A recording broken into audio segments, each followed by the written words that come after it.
Merci, Monsieur le Président, Madame la conseillère, mes chers collègues. Donc, on ne peut que partager le constat sur la gravité de la situation. En termes de fréquence, 1 sur 10, c'est énorme.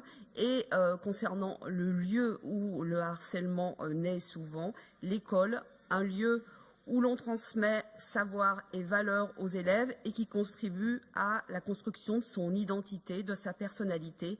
Et c'est cette construction qui est mise à mal par le harcèlement scolaire.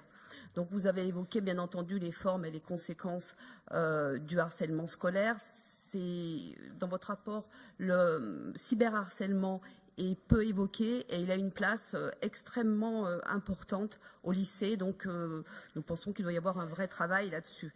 Donc nous partageons le fait que c'est un enjeu considérable de santé publique et qu'il vaut mieux dans ce domaine-là prévenir que guérir.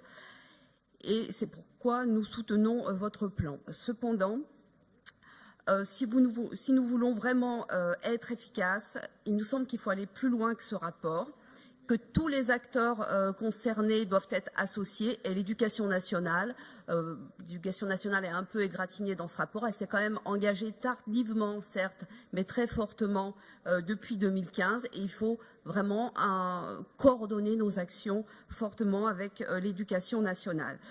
Concernant le diagnostic, on regrette bien entendu que les élus n'aient pas eu l'information sur les résultats de ce diagnostic. C'est quand même notre droit à l'information et que le diagnostic complet n'a pas été établi avant de prendre les mesures.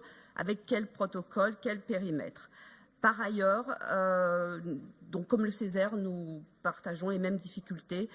Donc on souhaite également qu'il y ait plus de transversalité, notamment avec l'éducation nationale sur la boîte à outils, parce que le cyberharcèlement, c'est aussi en collège. Et donc, s'il y a des outils ENT, ils doivent être aussi mutualisés à tous les niveaux. Je vous remercie. Je crois que le temps est écoulé. Merci beaucoup. Merci à vous.